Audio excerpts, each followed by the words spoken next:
Hi everybody, Carolyn Freyer-Jones here, talking to you, self-mastery for women. Today we're going to talk about women and relationship. So first off, doesn't matter to me, you're a woman who is with a woman, wants to be with a woman who wants to be with a man or is with a man, men with men, all good.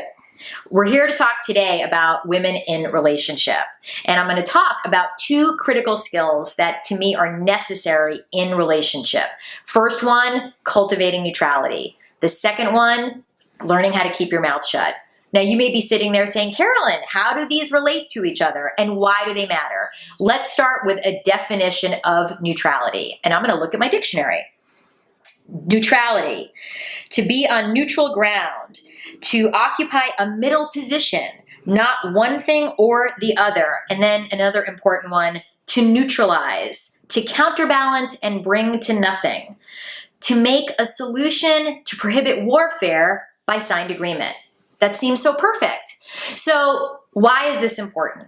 I'm going to share a story from my own marriage. So throughout the years, I've done different things to work with myself in relationship and learn how to be a more effective and loving partner to myself and my husband, John.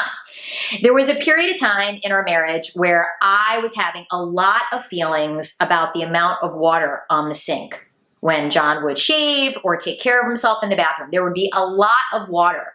I found that very offensive. In fact, I often found myself thinking, what is going on?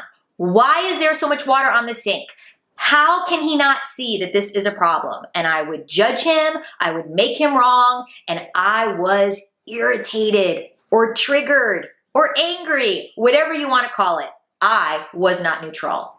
Now, I happen to be in another program learning how to work with myself more effectively, and I started to notice how much I judged my husband about various things around the house, with our daughter, and I realized that this judgment was often coming out in my communications, whether it was in the line of questioning or overt judgment, or in general, just my attitude towards him being one of judgment. And I made a decision that I would no longer speak if I was not neutral. If I was judging him, if I was making him wrong, I would not speak. I would, guess what? Keep my mouth shut. Do you think it was easy? It wasn't. Most of us, you'd think, would know how to keep our mouths shut, right? Because really all it is closing the lips. Easier said than done. I decided to keep my mouth shut. No matter how much water was on the sink, no matter how I felt about it. I decided that I would not speak to him about the water on the sink until I was neutral, until I was balanced. Guess what? It took a really long time. Guess what? We've never talked about it. And guess who's shooting the video? My husband. Now you may be saying, well, Carolyn, you never talked to him about it. That doesn't seem very effective. But guess what happened? As I worked with myself over time, now first I was silently judging him. I was silently making him wrong. Totally fine. Then I was learning how to handle the judgments inside of me, called compassionate self-forgiveness, called owning my own ways that I make myself wrong, that I make my other people wrong around me. And then all of a sudden, it didn't matter to me anymore. It literally didn't matter. And funnily enough, the sink seemed less wet to me. So cultivating neutrality and learning how to keep your mouth shut are critical in intimate relationship. Now, this also applies to parental relationships, to relationships with children.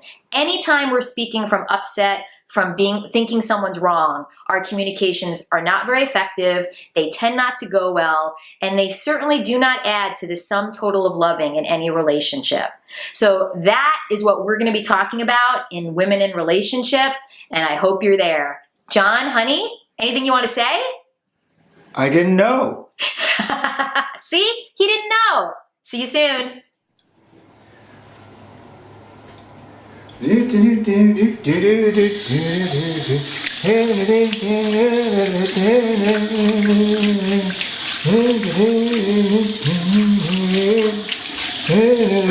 Ah.